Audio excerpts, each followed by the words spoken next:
You heard the president at the White House a moment ago. They're clearly putting their target on illegal guns. How much will that stop the current crime wave, do you believe? Well, guns are the instrumentality that's being used, but the real target should be the criminals. It's the criminals who are stealing guns, and then they're selling them in the street to one another, and then they're committing these acts of violence. I mean, what we have seen all over the country just in the last few months really are things out of a Hollywood movie, except it's real and it's tragic. I mean, shootouts on highways. And I think it is the inevitable consequence of when you take crazy, nonsensical ideas and then get elected on them and then try to implement them into policy, or at least, create the perception that you're going to create policy based on them. And the result is this and the migratory crisis on the border and other things. The ideas these people have are nuts. And when you when you elect people that have these ideas, it almost encourages and incentivizes these terrible outcomes. Now, he said that it will get worse with the summer months. He's probably right about that. I think you'd probably agree with that. But these strike teams they're putting together to go out to major American cities won't even be in operation for at least 30 days. How effective could that be? Well, look, I think it's better than nothing. We have to see how it's structured. But at the end, one of the most important things we should have done and continued to do is support local law enforcement. We have a major brewing crisis in American law enforcement, okay? You see the numbers in many cities of people that are taking retirement. I personally know a number of law enforcement officers who are seeking now to get on the retirement pathway. They have the opportunity to retire in the state of Florida through a program called DROP. Many of them are just foregoing that and just retiring at a certain age and getting out. And I think the other place we have to keep an eye on now is on the academies. I mean, for the life of me, I don't know why, how anybody could be encouraged to go in law enforcement given the rhetoric that surrounded that profession for the better part of a couple of years. And so I think we have a brewing crisis there where I think it's going to get harder and harder to keep highly trained, highly competent police officers on the job, and it's going to be hard to bring good people into the profession moving forward. Yeah, let me try and get through a few more issues on the day. On the border, Kamala Harris, will be in El Paso on Friday. What do you hope she sees there?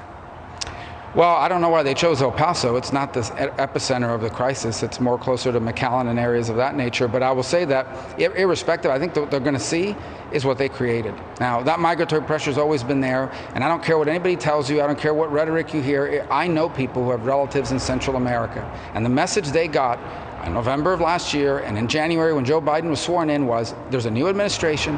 They're going to do everything on immigration the opposite of Trump. There'll be no wall.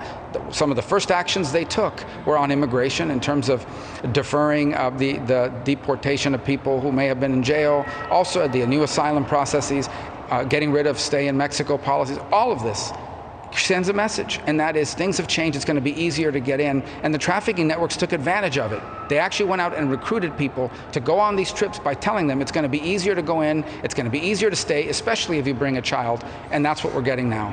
And 15 days ago in Guatemala, June 8th, she said the following with NBC News. Do you have any plans to visit the border? At some point,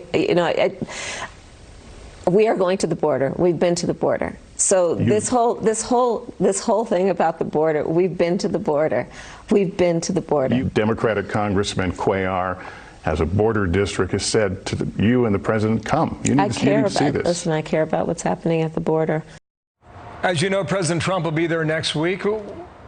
What do you think explains what took so long for them to go there, Senator? Well, I think first they don't want to highlight the border. It's a very sensitive topic in the far radical fringe of their own base. There are people in the base of the Democratic Party that actually thinks there should be no border. That if people show up, you should just allow them in. I mean, there are people that argue that. And in fact, Vice President Harris, when she was running for president, basically made the argument that we shouldn't be turning people away who arrive in the U.S. Looking for help. So I think any visit to the border and any visit that highlights not just the crisis, but any efforts to stop the flow is going to be controversial in the base of their own party. When she went to Guatemala and said, do not come. Now, that's the opposite of what she said for months while running for president. But when she said that, there were people in her own party that went bonkers about that, okay? Because that's not their attitude. Their attitude is if you show up, you get to stay. There are people that believe in that, and they're very active in the Democratic Party. 2 more minutes, 2 more topics. China and COVID. We have brand new Fox polling. I mentioned this a moment ago. We asked about COVID and where it came from, and 60% of those that we surveyed say that it came from China and it was leaked from a lab. Will the Biden administration make sure that they get to the bottom of this? I don't know if they will, and I don't know if anybody can, but I don't even know they're going to try.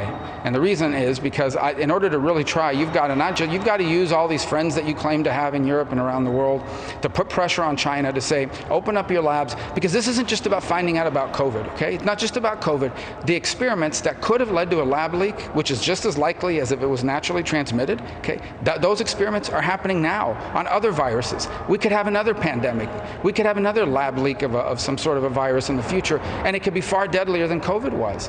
Those experiments are going on now, and without any ethical restraints, without the proper security, we don't know. They're hiding it, and they will hide it. That's what totalitarian regimes do. So it's really important they make it a priority. It's only going to happen if the rest of the world joins us, but you got to rally that, and he's not doing it.